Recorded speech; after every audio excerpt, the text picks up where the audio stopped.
सत साहिब सतगुरुदेव की जय। बंदी छोड़ कबीर साहिब जी की जय। बंदी छोड़ गरीबदास जी महाराज जी की जय। स्वामी राम देवानंद जी गुरु महाराज जी की जय हो।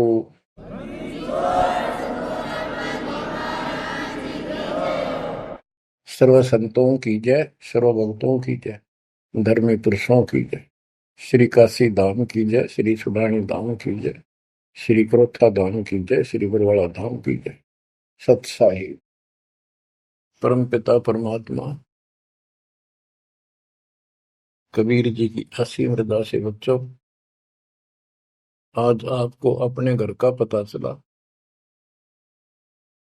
ये अरहट वाले कुएं में, ये अरहट का कुआ लोई या गलबंदा है सब कोई, कीड़ी कुंज पर अवतारा, हर हट डोरी बंधे कई बारा।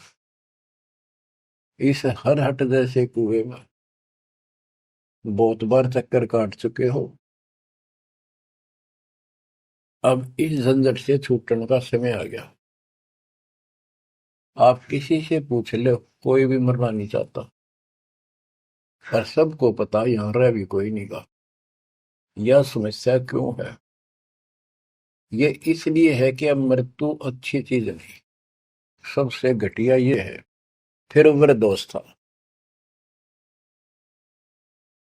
जब तक जवान रहता है रोजी रोटी के चक्कर में उलझा रहे, बस की बात नहीं। यहाँ की व्यवस्था ऐसी है, छोटे छोटे बच्चे होंगे, उनके पालने के लिए मर मिटता इंसान, और करना पड़े। देखे जहां भूखे बैठे, तो ये मजबूरी है अपनी। और फिर सारा जीवन बच्चों को पाल पोस कर पढ़ा कर शादी कर दी, उनके बच्चे हो गए। बच्चों, अपना कर्म के साथ जीव आप बैठे। बच्चे कितने अच्छे हों, कितनी अच्छी बहू आ जा पुत्रवधू, लेकिन कर्म में दुख है तो कोई न कोई इसी आंट ला देगा काल। वो चाह कभी आप उसकी मदद नहीं कर पाओगे, उसके कर्म ना करने दे। जैसे आपको बताया, या फिर कोई ऐसी बीमारी हो जाएगी, बच्चे भी, बेटा भी, पुत्र वधू भी दोनों बैठ कर रोने जाएंगे, और वो चिल्लाए जा। सास या ससुर कोई भी है, जो कर्महीन इंसान दुख पावेंगे। वो दवाई भी जो आ सके हैं अच्छे हॉस्पिटल में ले जाएंगे, लेकिन उस दुख, उस दर्द 29 न कौन मिटा होगा। बच्चों, बहुत बार समझा लिया आपको, कभी आंख नहीं खुलने देता यू काल। केवल सतगुरु शरण में आने से इस काल का प्रभाव हट जाता है कुछ समय के लिए। और तब ये बातें अच्छी लगती हैं, ना कोई गाना, ना कोई बेंजू बजे, ना कोई अच्छा सुर निकाल ले जाते। केवल ये परमात्मा की अमर कथा सुनाई जाती है, उस दाता की बोली, उस कबीर परमात्मा की महिमा सुनाई जाती है। और धीरे धीरे जब पाप कम होते चले जाते हैं, यह इतनी अच्छी लगती है। बस गाने सुना करते बकवादी एक अन्य के लिए लगते इनके सामने। तो पाप कर्म जितने कटते चले जाएंगे, इतने ही ये आत्मा का आहार इसे अच्छा लगने लग जाएगा। ये बहुत सी घटनाएं सारे घट रही हैं, पर एक आधा सुनाने से सभी समझ में आ जाती है। एक व्यक्ति को अधर्म मार गया, पैरालिसिस होगा, और उसके 4 एकड़ जमीन थी, उन्हें 16 एकड़ बढ़ा दी। सारी जिंदगी मेहनत करी खूब, कंजूसी के साथ। भगवान को जाने कौन था, कोई सुनता ही नहीं भगवान के बारे में। था उसको 4 लड़के हो गए, चारों की शादी कर दी, चारों अलग अलग हो गए। उसको पैरालिसिस हो गया। अब उसको कोई नहीं उठा उन चारों में था, और बच्चे उसके पास से निकल जा। गांव के व्यक्तियों को पता चला, वो आए, उन बच्चों को समझाया, भाई बाप है, इसने कितना कुछ किया तुम्हारे लिए, कुछ तो शर्म करो। तो एक ने शर्म के मारे कुछ 10-5 दिन करी सेवा, फिर छोड़ दी। फिर उनके रिश्तेदार बुलाए, पंचायत हुई। रिश्तेदारों ने ये कर दिया, भाई इसके 16 किले ने 5 हिस्सा में बांट दो, तो 3 एकड़ जमीन तो इसका हुआ है, इसको दो। 3 किले इसके छोड़ दो, और जो इसकी सेवा करेगा वो लो। तो छोटे वाले की पत्नी बोली जी हम ले लेंगे, हम संभालेंगे। वो लालच में वो बला ले ली। बला हो जाती है ये कर्महीन इंसान। और 1 महीने बाद से फिर छोड़ दी। फिर गांव के व्यक्ति आए,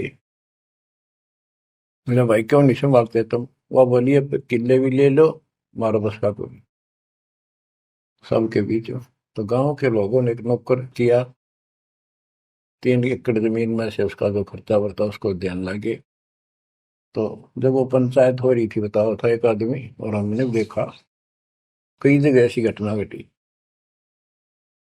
तो जब वो पंचायत में आ रहे थे, रिश्तेदार आ रहे थे, वो खाट में पड़ा पड़ा नाड़ नाड़ हल्ला है, और पोता आ गया उसका। उस पोता ने इतनी दूर खड़ा था वो, 5-7 फुट, नो करा नाड़ का नहीं। अकबर आजा, आजा लाड कर भाई नो, नाड़ नाड़ लड़च की नो दिखा कर मैं इससे प्यार करना चाहता हूँ, और वो दूर बात। तो वहां बैठे उपस्थित व्यक्ति बोले इन बेटा ने तो कर दी इतनी छोटी मालिश, इन पोते ही कसर रह रही है, ये करेंगे। तो यहाँ अध्यात्म ज्ञान आता है। जो काम करण का था कर्म ने वो तो करया को नहीं। जिसका दुख भी टला हो, बेटा बेटी पुत्र वो दूर सब न अच्छा लगा हो। तो बच्चों यू काम करण का है, यह सबके साथ बढ़ जाएगी जाए भगवान की शरण में नहीं रहता। 3 बातों को देखकर दास को और अधिक दृढ़ता लगी और भगवान के प्रति तड़पने लग गया। ये सचमुच तो पहले देखा है सब पता, और भी सामान्य बातें देखी ना, बीमार हो तो भी माता पिता बैठे बैठे देखे जा, और वस्तु के लिए पुकारे जा, कोई सुनने तैयार नहीं था। कबीर साहब कहते बूढ़ा होकर पड़े खाट में, सुने बचन खारे, कड़वी बात सुना करेगा। और कुत्ते ता उनका भी सुख को नहीं, ये छाती फूकड़ आ रही। पुत्र वो कह के गई बूढ़ा बुढ़िया ने कि ध्यान रखियो को कुत्ता बिल्ली ना बढ़ जाए अंदर। अब वो ध्यान रखे, तुम्हें दिखे कुछ ना दिखे। और दोस्त आंख लागी, कुत्ता बढ़कर उसकी लस्सी दूसी गिरा गया। वह पानी लेकर आई, तो मुन्ना कह तारा इतना भी सुख कौन, तो कुत्ते ने रोक दो, छाती फूक दी तुमने मेरी। तो परमात्मा कहे फिर ये एक वचन सुनोगे तुम, ये कथा सुनने को मिलेगी अमर कथा तुम्हारे को। जो काम करने का वो कर लो, भक्ति करो, और फिर देख घर में भी सुख, शरीर में भी सुख, और सारे बच्चे भी भक्ति मार्ग पर लग जाएंगे। बच्चे सत्संग में जाएंगे, उनके मन दया पैदा होगी, भगवान का डर होगा, उनको अपने कर्तव्य का ज्ञान होगा कि माता पिता की भी सेवा करनी चाहिए, इन्होंने में पाला पोसा है। दया बनती है अंदर इस ज्ञान से।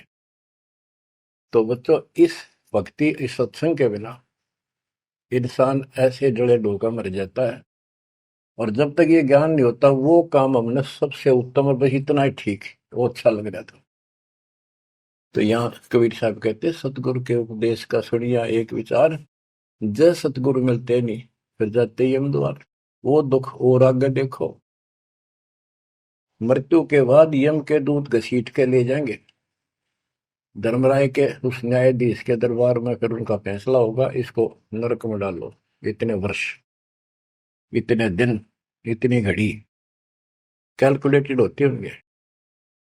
यम के दूत उनको लेकर चलते तोड़ के तोड़ने क्यों, 1 लाख का हिसाब हो डेली, दे लट्ठा दे लट्ठा। वो नरक से वापस भाजे, उनका लठ मारे भाले ठोकर, जबरदस्ती लात मार के ठोकर मार के नरक में गिरे।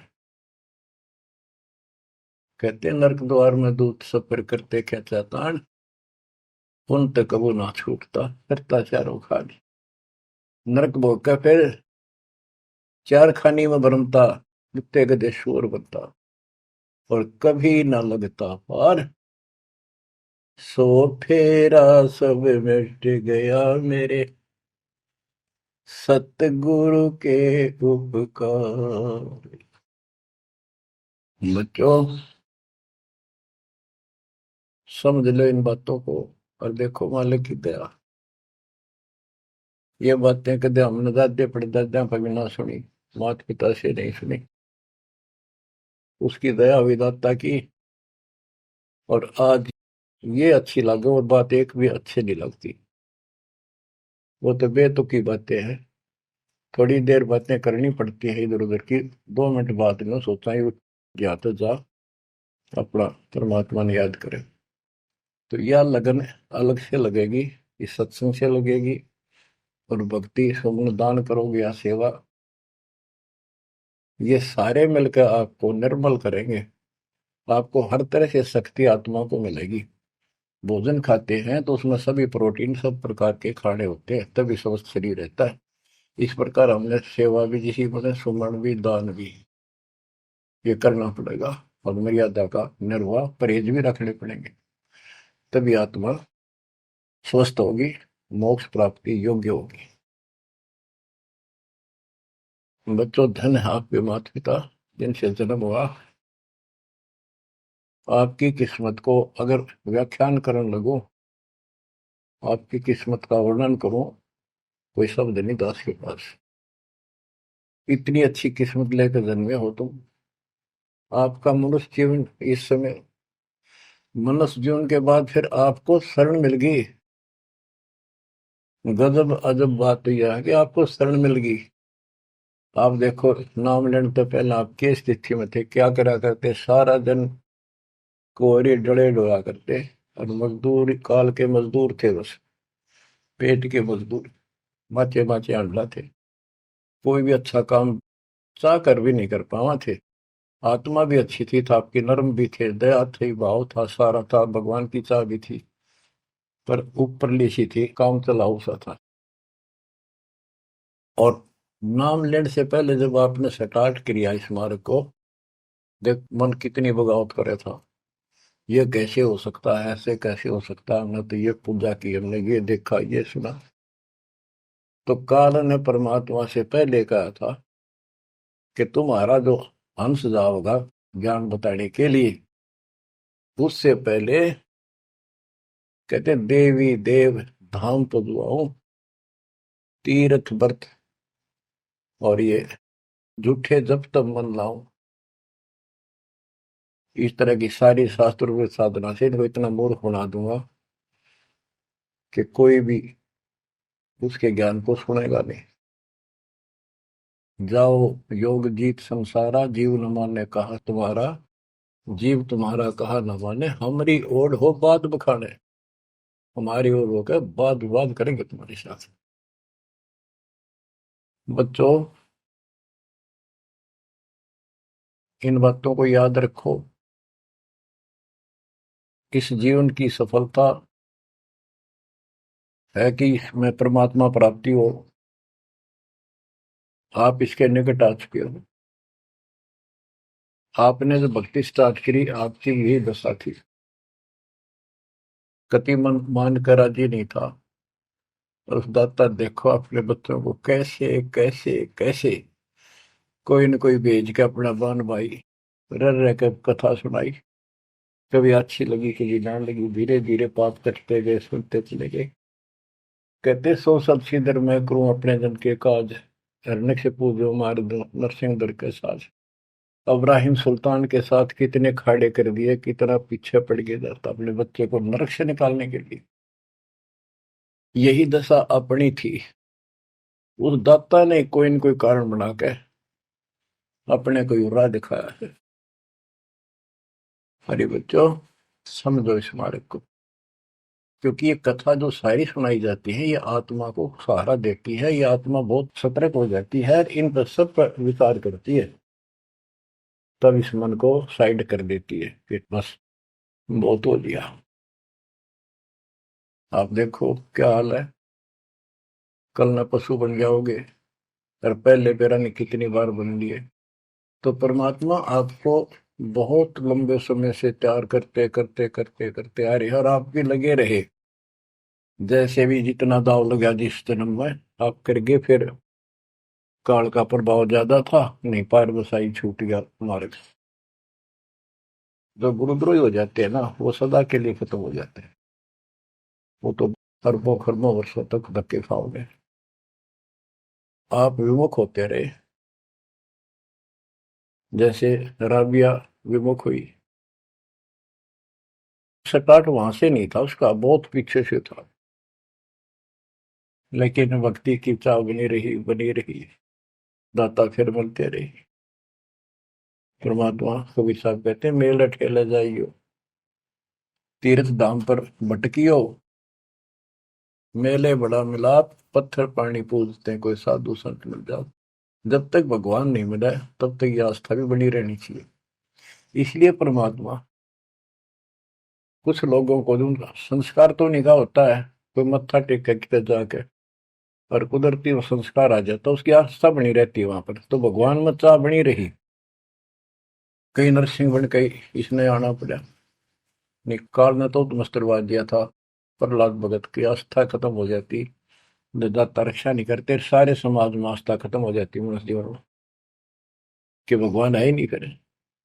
अरीसा दिखा दिया भगवान, आज तक याद है भगवान है। इसलिए हमारी चाह बनी रही परमात्मा के प्रति। तो बच्चों, परमात्मा की असीम रजा आपके ऊपर। परमात्मा 600 साल पहले हमें राह दिखाने लगे थे, और उसी समय से आज तक बीच में अपने संत गरीबदास जी को बीच में मिले, इस भक्ति को फिर से जीवित करके, इस अध्यात्म ज्ञान को फिर से कति खम्भ रूप गे, इनके माध्यम ये यथार्थ ज्ञान देगा। और 300 साल से ये अमर ग्रंथ यहाँ पढ़ा करते थे गरीबदासी, गरीबदास के 12वें पंथ वाले। मेरे गुरुदेव के अतिरिक्त किसी के पल्ला नहीं पड़ा। उन्होंने दास को दिया ये खजाना, उसके बाद गहनता से इसका अध्ययन किया, आशीर्वाद उनका रहा। आज ये खजाना खोल दिया, गुरुदेव का आशीर्वाद, कबीर साहब का वचन, 5505 कलयुग बीत चुका, तो ये खेल तो होना ही था। और क्या गंगा आएगी, मोक्ष करने वाली असली गंगा ये है सत्संग। इसमें जो स्नान करेंगे, सत्संग सुनेंगे, मोक्ष तो इन आत्माओं का होगा। अब्राहिम सुल्तान को कैसे निकाला, उसके कोरडे तक खाए मालिक ने अपने बच्चे के, बता के लागत था, क्या नाता था उससे। अब यहां विचार कर लो, उसका हमारे से क्या नाता है, कितना गहन नाता है। वो हमारा पिता है, वही हमारी माँ है। उस परमात्मा में हमारे प्रति माँ और पिता दोनों का मोह है, कितना जबरदस्त हो सकता है वो देखो। तुम अपनी गलती से फंस गए, पर वो बैठा उस पर भी नहीं जाता खाली, कि कुछ तो निकालो काल के जाल से। आप आंख खोलो, इस मार्ग को दृढ़ता से ग्रहण करो, बच्चों वाली बातें छोड़ दो। सारा संसार एक तरफ हो जाए, आपने एक तरफ होना पड़ेगा। जैसे मीराबाई को कहा उसकी माँ ने, सत्संग में जाना मीरा छोड़ दे, आए मारी लोग कर तकरार, सत्संग में जाना मीरा छोड़ दे, सत्संग में जाना मेरा ना छूटे री, सत्संग में जाना मेरा ना छूटे री, तारी चाहे जड़ कमरो संसार, सत्संग में जाना मेरा ना छूटे। इस दशा में, इस स्थिति में आपको आना पड़ेगा। ये संसार साथ नहीं जाएगा, ये संसारिक व्यवहार आपका कति काम नहीं आऊगा। ठीक है, बेशर्म होना भी नहीं, जितना हम समाज में सहयोग कर सकते उस तरफ में रहना पड़ेगा। प्यार दें सबको, नमस्कार करें, बड़े छोटे की कदर करें, अच्छा व्यवहार करें, हेल्प करें, लेकिन जहां अपने भक्ति में बाधा हो उसका नमस्कार करें, हाथ जोड़ लें दूर से। बच्चों, गरीबदास जी ने बताया है, गोरख से ज्ञानी गणे और सुखदेव दती जिहान, सीता सी गो भारिया संत दूर स्थान। पुण्यात्मो, आपको अध्यात्म सिलेबस, ये अध्यात्म का पाठ्यक्रम पढ़ाया जा रहा है, दास टीचर है, और इसको बार बार रटवाऊंगा, बार बार समझाऊंगा, क्योंकि टीचर सारा साल उस सिलेबस को रह रहकर रिपीट करवाया करे, तब बच्चों के आत्मा में, उसके मन में, बुद्धि में वो सेट होता है। तो बच्चों, आपको ये सिलेबस दास बार बार रिपीट कराएगा, और ध्यान से उत्सुकता से सुनते रहना। परमात्मा के ज्ञान को, सत्संग को सुनो, जब कति एकाग्र चित्त से सुनो। गरीब गोरख से ज्ञानी घने, सुख देव दती जिहान, सीता सी बहु भारिया संत दूर स्थान। अब आपको अमर ग्रंथ की अमर वाणी का कुछ अंश सुनाऊंगा। जैसे दास की बुद्धि काम करेगी, इसको सरल भी बनाऊंगा। गरीब, यह रची जब पांडो राजा, नो नाथो नहीं ना दुबाजा, 84 सिद्ध रिद्ध सब मोहे, पूर्ण ब्रह्म ध्यान नहीं जोहे। अब क्या बताना चाहते हैं संत गरीबदास जी, कि जब पांडवों ने अश्वमेघ यज्ञ रची, तो उसमें 33 करोड़ देवता, 88,000 ऋषि, ब्रह्मा विष्णु महेश तक उपस्थित थे, 12 करोड़ ब्राह्मण, और ये गिरिपुरी, इनका गिनती नहीं, 56 करोड़ जहां थे या दो, शंख पचायन नहीं, बाजा नादू। तो कहने का भाव ये है कि गोरख से ज्ञानी गणे, सुखदेव जति जिहान, प्रसंग ये है। और सीता सी बहु बारिया संत दूर स्थान। पांडवों ने अश्वमेघ यज्ञ क्यों की थी? श्री कृष्ण जी जो उनके गुरु थे, त्रिलोकीनाथ विष्णु अवतार, उन्होंने बताया था कि तुमने, क्योंकि युधिष्ठिर जी को भयंकर स्वप्न आने लगे, बेचैनी होगी, भूख गई, रात की नींद गई, वैद्यों से इलाज करा लिया, कोई आराम नहीं हुआ। श्री कृष्ण जी के गुरु थे, उनसे समाधान जाना और कारण पूछा कि हुआ क्यों। तब श्री कृष्ण जी कहते, तुमने जो बंदूक घात किए हैं, युद्ध में, महाभारत में आदमी मारे और अपने प्रियजन मारे, रिश्तेदार मारे, ये पाप वो हानि कर रहा है, वो सेध रहा है।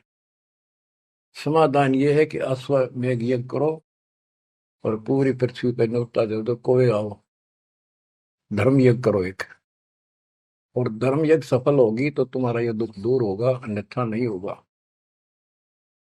और यज्ञ संपूर्ण होने की, सफल होने का चिन्ह बना दिया, बता दिया निशानी, कि एक शंख 5 मुंह का, पंचानन शंख, उसको पंचजन्य भी बोल देते हैं, पंचायन, आनंद माने मुख होते हैं, पंचानन 5 मुख का शंख एक अलग स्थान पर रखा जाएगा। वो कोई बजाएगा नहीं, आप पर बाजेगा। वो बाजेगा तब जब कोई पूर्ण संत, अच्छी करने वाला उसमें भोजन खा लेगा। तो 33 करोड़ देवता बुला लिए, 88,000 ऋषि आगे, 12 करोड़ ब्राह्मण आगे, तो किसी से भी शंख नहीं बजा। न्योता देने के लिए चारों पांडवों की चारों दिशा में ड्यूटी लाई थी युधिष्ठिर ने छोड़ दिया कि भी न्योता दे का निमंत्रण दो। भीम का निमंत्रण देने की जो दिशा थी, ड्यूटी थी जिस साइड में, उसमें सुदर्शन नाम के एक सुपच, जिसे आजकल शेड्यूल कास्ट कहते हैं, उसमें सुपच कहते थे, और वाल्मीकि जाति में थे वो। भीम वहां गया। भीम ने उनको निमंत्रण दिया कि भगत जी हमारे वहां आइयो, और मैं युधिष्ठिर राजा का भाई भीम हूं, और ऐसे ऐसे हमने एक अश्वमेध यज्ञ रची है, आप आमंत्रित हैं। तब सुदर्शन जी ने कहा, सुपथ ने, कि भीम तुमने तो इतना पाप कर रखा, कसाई भी फीका पड़ गया। तुमने ऐसा जुल्म कर दिया, वो बहन आज तक रो रही है, जो विधवा होगी सैनिकों की, उनके बच्चे टक्कर मार रहे हैं, माँ से पूछ रहे हैं पिताजी कब आएंगे छुट्टी। उनकी माँ एकांत में ज्यादा रो रही है, तुम बैठ के ठाठ कर रहे हो और तुम मौज कर रहे हो, तुम तो नरक में डाले जाओगे। मुझे बुलाना है, जो अश्वमेघ तुम करने जा रहे हो, ऐसी अश्वमेघ 100 का फल मुझे संकल्प करो, 100, तब मैं तुम्हारे जाके रोटी खाऊं, मैं कौन पड़े से नरक में। अब अहंकार था भीम को कि हमारी यज्ञ तो सफल होनी है, क्योंकि श्री कृष्ण जी रहे साथ। तो उस भगत को कहा कि तेने आना होता जी, फालतू ना बोले, कि तेरे बिना वह काम अड़ा है, हमारे कोई आंट नहीं लगती। तो सुदर्शन जी चुप हो गए, सकट और सवाल को उल्ट जवाब ना दे। जब उनका कति संपूर्ण नहीं हुआ, वो काम नहीं बना, 33 करोड़ यादव सारे आ लिए, सबने भोजन खा लिया। शंख नहीं बजा, जब एक दूसरे के मुंह को देखा, वो उपस्थित ऋषि संत देवता ये बतला रहे हैं कि इनके पाप घने कर लिए इनने। हाँ, शंख बजेगा कहाँ से, अपने ऊपर ना लेते। अब जैसे ये माया के अंग का प्रसंग है, वाणी वो चल रही है कि इस देवी ने, इस माया ने काल के दबाव में यहाँ सबको भ्रमित कर रखा है, सत साधना करने नहीं देती, शास्त्र रूप साधना में डरे डुबावे, कर तो काट रहा है, लेकिन यह उसके दबाव में आ गई, या क्या करे, फंस गई, इसके साथ आके निकम्मे गए। तो बच्चों, तब युधिष्ठिर बोला, महाराज हमारे पाप गणे हैं भगवान, ये तो कभी नहीं बन जाए। तो मन पता है क्या हाल हो रहा है, वो मेरे स्वप्न में भी दिखाई देते, वो बच्चे रोते हुए, उनकी विधवा रोती हुई टक्कर मार रही है। कृष्ण जी बोला, भाई इस शंख न बजाने वाला आया को नहीं। भीम को बुलाया कि बताओ इस साइड में किसकी ड्यूटी थी निमंत्रण देने की, कि भीम की थी। भीम से पूछा कि तुम ऐसे ऐसे, एक सुदर्शन नाम का संत है, उसको न्योता नहीं दिया। वो बोला, जी निमंत्रण दिया था, पर वो तो कुबोल आदमी है, ये बातें बोली है कि तुम पापी हो, अपराधी हो, वो तो गलत बोला। कृष्ण जी बोले, आपने क्या कहा। भीम बोला, मैंने कह दिया तो नाना होता जी, आपने ना तो मत आइए। श्री कृष्ण जी बोले, सारा काम खराब कर दिया, साधु संतों से ऐसे नहीं बोलना चाहिए, वो जो कहते हैं उसमें कोई दम होगा बात में। तुम तो सारा काम बिगाड़ दिया, अब बता क्या करेगा। इतना पैसा लग गया, बात वही की वही, फोड़ने का मुंह हो गया भीम का, कह तो माँ चिरा था, तक के दिफा था। श्री कृष्ण जी बोले, बैठ साले, रथ तैयार करो। उस दौरान जब यह घटना घटी, उसमें परमात्मा करुणा में नाम से प्रकट थे कबीर साहब, और सुदर्शन उस करुणा में परमात्मा के बच्चे थे, शिष्य थे। सुदर्शन जी ने अपने गुरुदेव को जाके बताया कि महाराज ऐसे ऐसे वो भीम आया था, और मैंने उसको बोल दिया, भाई ऐसे ऐसे कर।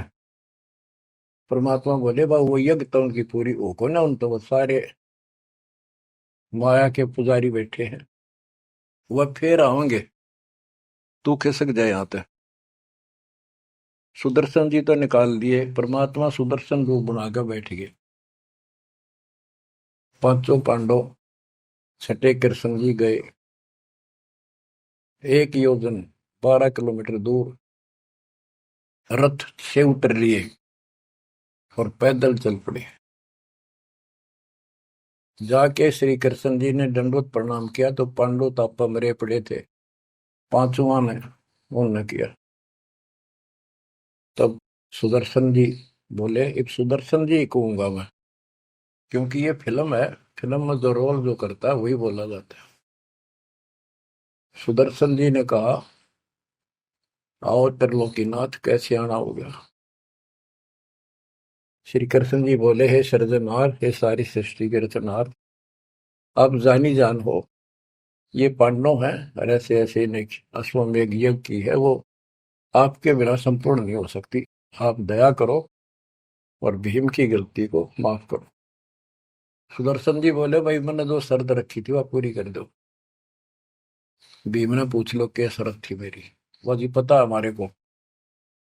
तो श्री कृष्ण जी ने कहा कि संत मरण कूचा लियो, तज माया अभिमान, जो जो कदम आगे रखे, सो सो यज्ञ समान। ये देख लो, किसी में इतना भी अहंकार नहीं है। आज ये कति टूटे पड़े हैं, सारा खर्च हो लिया पैसा, बात वहीं खड़ी है। और वहां से लेकर यहाँ तक हम आए हैं, जितने हमारे कदम बढ़ते हैं वो सौ सौ यज्ञ समान, वो एक कदम एक यज्ञ के समान है। अपनी सौ रख लो, बाकी हमारी जोड़ी में डाल दो, हमारा भी कल्याण हो। यानी आदिन्य का भाव संत के सामने होना चाहिए। संत के साथ भगवान होता है, भगवान को अहंकार कभी पसंद नहीं। तब साधु भूखा भाव का, धन का भूखा ना, ना किसी में माँ का भूखा। उससे पहले जब पहली बार यो भीम गया था तो निमंत्रण देने, एक तालाब में नहा के आया था और उसमें खूब गोते मार मार नहाया, पैर भी नहीं टिके थे। सुदर्शन जी बोले, क्या भीम, यह मेरी माला तार के दिए खुट्टी पर था। भीम चला, खुट्टी पर तो माला सुमरनी तारन लग गया, उस पर उतरी नहीं, टस से मस नहीं हुई, पसीने आ गए। जब सुदर्शन जी बोले, भीम उधर बड़ी डींग मारा था कि युद्ध न्यों नहीं जीता जाता, एक का मारू था 10 मरे थे, और ये माला ना उठी तेरे थे, छोड़ के आ गया, दूर खड़ा हो गया। और कोई दिखाना भी जरूरी था कि कुछ है इसके पल्ले, ना तो उनके मन में फिर दूसरा देता। ऐसे हाथ किया परमात्मा ने, वाला अपने आप उठ के उनके हाथ में आ गई। धर्मदास या घना अंधेरा, बिन परचय जीव जम का चेहरा। अगर थोड़ा बहुत ना दिखाऊं अपनी शक्ति तो काल का बंधेरा है, मेरी तरफ आवे को नहीं। उस दिन तो बड़ी बात बोल रहा था भीम, और सुन ले, तेरे जैसे पहलवान बहुत होगा जाए लिए। जिसमें तू उस दिन स्नान करके आया था ना, वह खोपड़ी थी उस कुंभकर्ण की। खोपड़ी, ये सिर का ऊपर ऊपर का कटोरा, जिसमें तेरे पाँव भी ना टेके, ऐसे ऐसे होकर जा लिए बकवादी। भक्ति बिना बात नहीं बने बच्चों। तो जब परमात्मा यानी सुदर्शन जी रथ में बैठकर उनके साथ वहां पहुंचे, द्रौपदी ने देखा कि कौन सा है संत, पता चला यू एक केला यू है हुआ। तो तभी उसके मत्था ठन गया कि इससे क्या होता, ये इतने ऋषि में ऋषि बैठे तपस्वी फलाना। फिर श्री कृष्ण जी ने कहा, द्रौपदी बढ़िया भोजन तैयार कर, संत खाना खाओगा तारा काम बनेगा।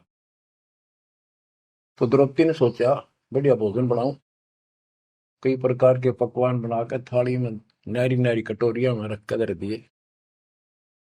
और सुदर्शन जी जो है वह 5 ग्रास खाते थे। वो अपने मनमुखी होते, पर रोल उसी का करना था परमात्मा, ये कुछ भी करते रहो, भक्ति ठीक करो बस।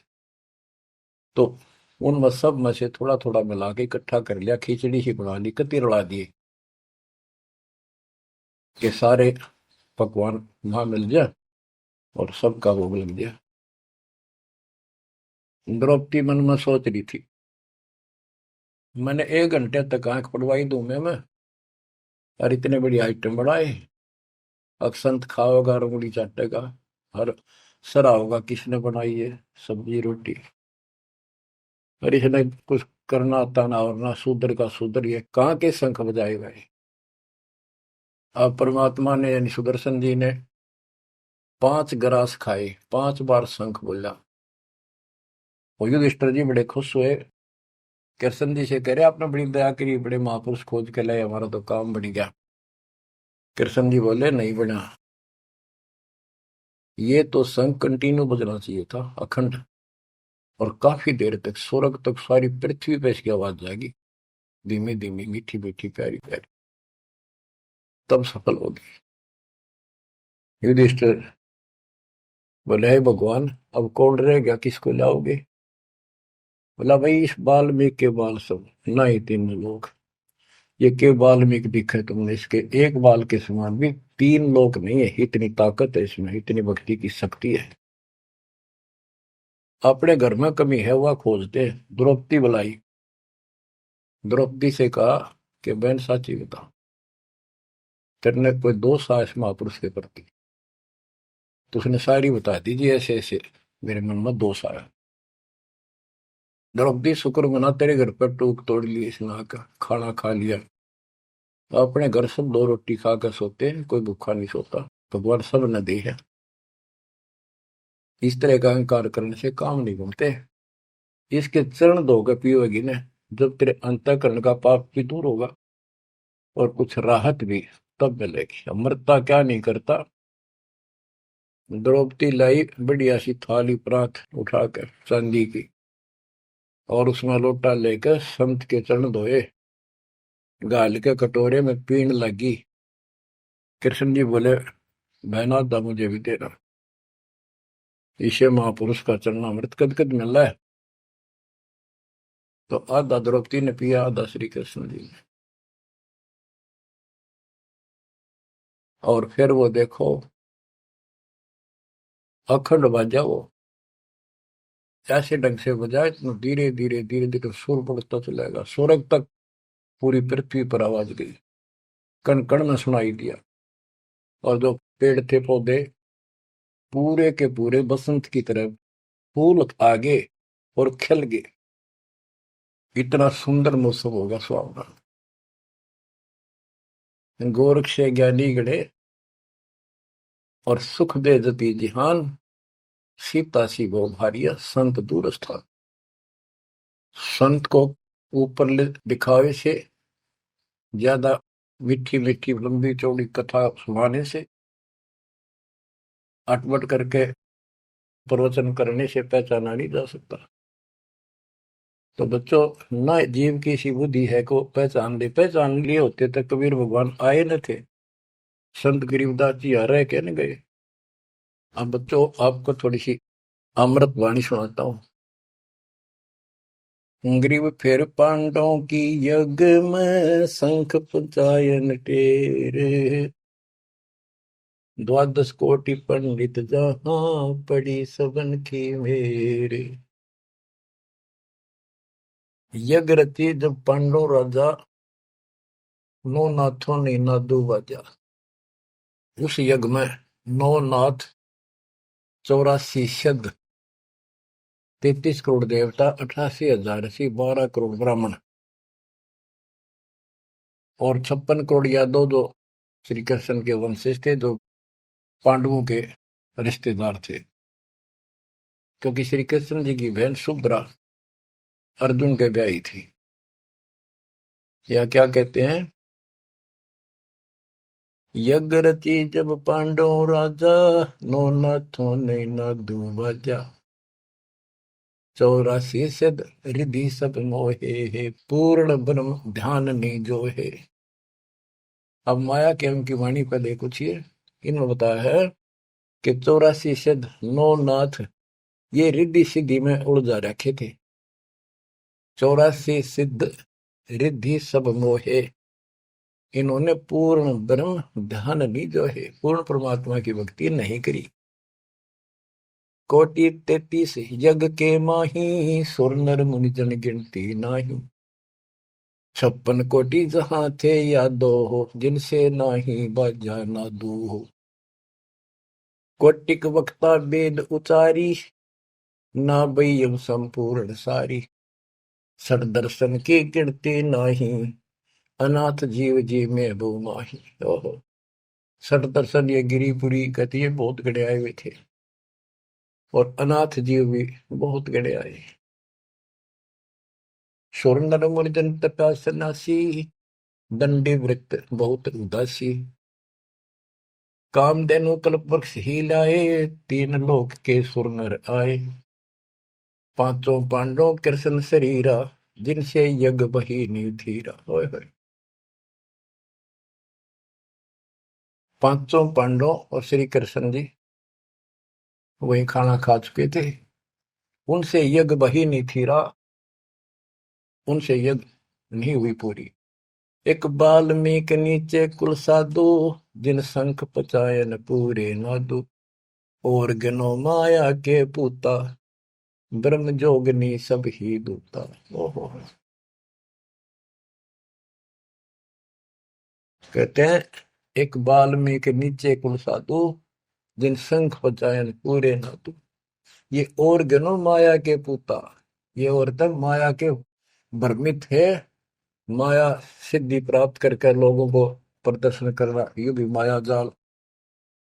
या महिमा पागी न इनमें खेल ले गए खिलौने से, या माया ये देवी ने उलझा रखे काल के दबाव।